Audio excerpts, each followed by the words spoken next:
Ok.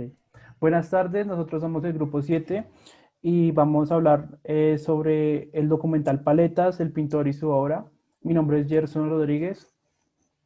Buenas tardes, mi nombre es Kevin Muñoz. Mi nombre es Karen Viviana Pérez. Buenas tardes, mi nombre es Gianfranco Ramírez.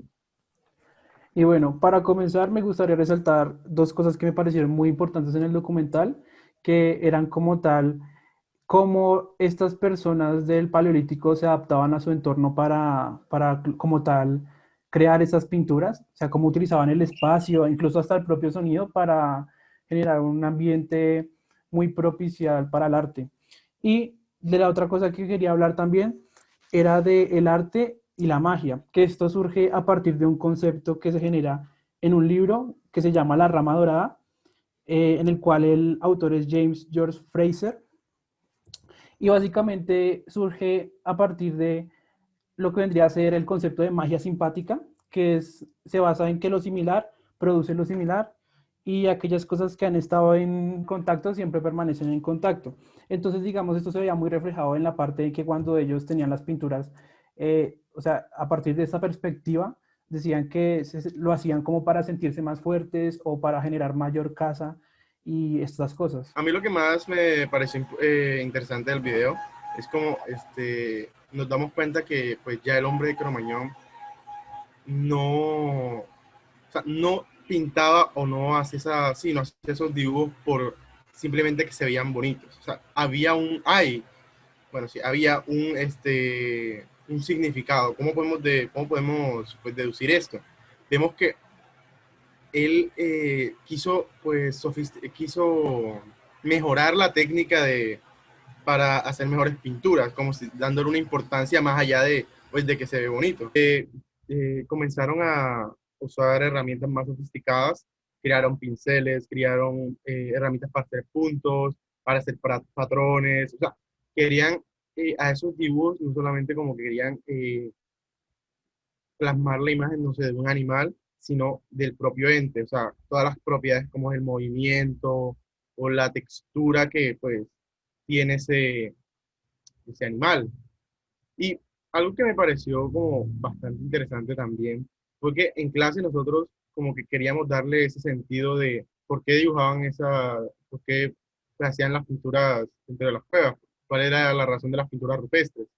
Y pues era un poco más sencillo eh, pues, no sé, intuir el sentido de las pinturas cuando solo eran animales. Porque pues nosotros tenemos cierto conocimiento en lo que esos animales significan para varias culturas en el mundo. Pero a la hora de que se presentan símbolos en esas pinturas, símbolos que no conocemos, por ejemplo, como 6 puntos o cuadrados, nosotros no sabemos qué significa eso para ellos. Y se vuelve casi imposible descifrarlo. Yo estoy muy de acuerdo con lo que han dicho hasta el momento y pues me gustaría también aportar una cosa. Pues en el anterior video yo había dicho que yo veía más las pinturas rupestres como una forma de supervivencia, un mecanismo de supervivencia al pues plasmar en una pared ya sea sus temores o lo que aprendían pues para las otras generaciones y para poder seguir avanzando pues desarrollándose.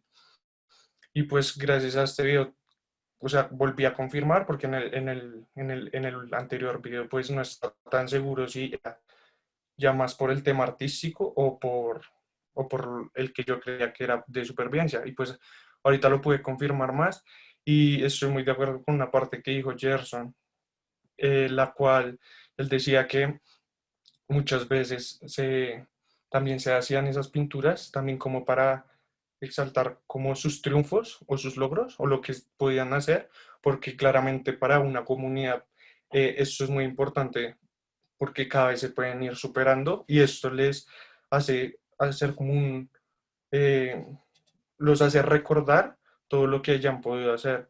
Entonces siento que es netamente un recurso de supervivencia.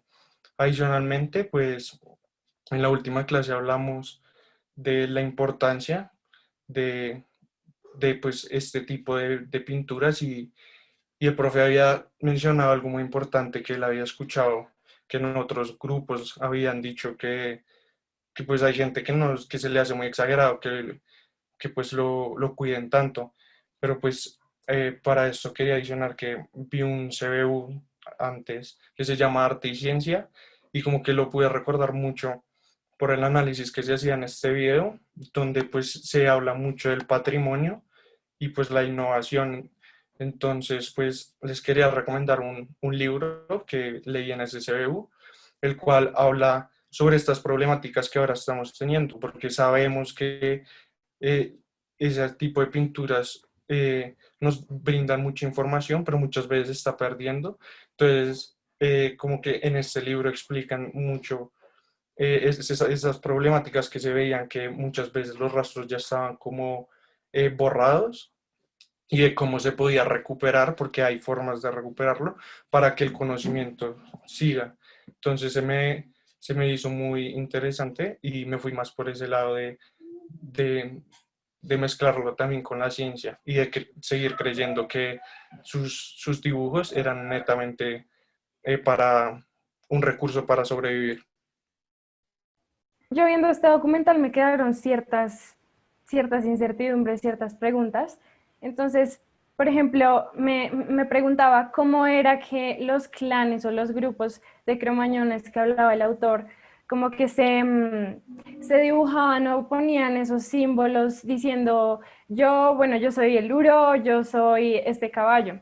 Entonces, pues me remito a una conferencia que dio Félix de Azúa, hablando de todo este tema de las pinturas rupestres, y él cuenta que no solamente los habitantes de las cavernas admiraban a las bestias por su fuerza o por su superioridad, digamos, de rapidez y eso, sino que también porque ellos eran muy parecidos a los humanos, como esa igualdad, eso igual que eran ellos. Pero pues al momento de la separación y cuando ya empezaron a tener ese cierto grado de conciencia, empezaron a encontrar que los animales que ahora llamamos, pues ellos se reproducían, vivían, pero cuando los mataban o cuando se ofrecían como cuando eran como la ofrenda para que los hombres pudieran sobrevivir, que por eso también los admiraban muchísimo, pues a la siguiente temporada de casa volvían a aparecer. Entonces eso era algo súper importante para ellos y por eso, por esa igualdad, era que también como que los pintaban y los representaban. Hablaba mucho Félix de la representación,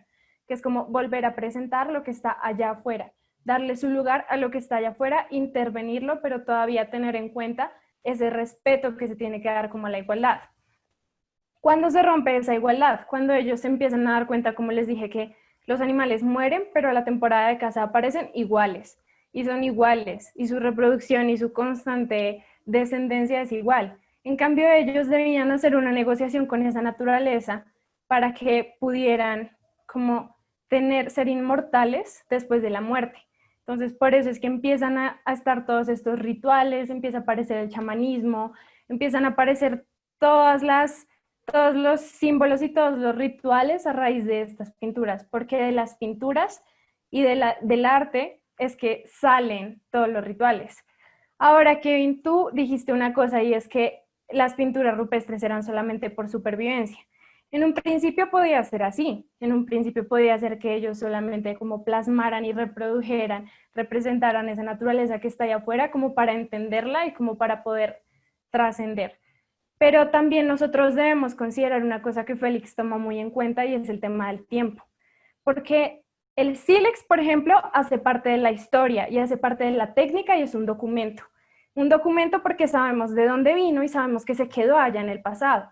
En cambio, las pinturas rupestres, ellas sí hacen parte de nuestro presente. No se quedaron en ese pasado, sino que hacen parte de las preguntas y nuestros cuestionamientos. Y fueron un hito, que de ahí se desprendieron muchas otras cosas, que de ahí se desprendieron los rituales y todo.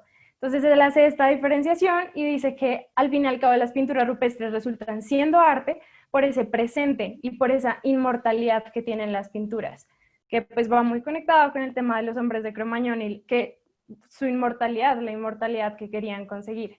Entonces, pues me parece muy importante este tema del arte como inmortal y que perdura a través del tiempo. Hay un poema muy interesante, se llama Oda a la urna griega, de Keats, y habla de eso, habla de la inmortalidad. Cito una de sus partes, y es que cuando la edad a nuestra generación consuma, pervivirás en medio de la angustia de otros. Amiga de los hombres, a quienes siempre dices, la belleza es verdad y la verdad es belleza. Habla del arte con su carácter inmortal y que perdurará en nuestro pasado, presente y futuro. Sí, pues yo creo que en conclusión como que siento que en un principio no fue netamente artístico, sino más al, hacia el lado de la supervivencia, pero es muy cierto lo que tú dices, ya después esto también viene a una transformación y pues también comienza a ser arte. Entonces sí, siento que hay ahí como un, una transición en donde creo que ambos puntos de vista se pueden unir. Completamente. Y ya pues para finalizar, siento que el arte, esto es arte porque está vivo y está vivo entre nosotros y va a seguir estando vivo, y por eso es que tomamos todas estas técnicas para tenerlo siempre en cuenta, la restauración y todo esto. ¿Y cómo es que el arte sigue vivo? Tal vez sea por su misterio y por toda la intriga que nos pone a pensar y que nos pone a hacernos preguntas que tal vez nunca podamos responder.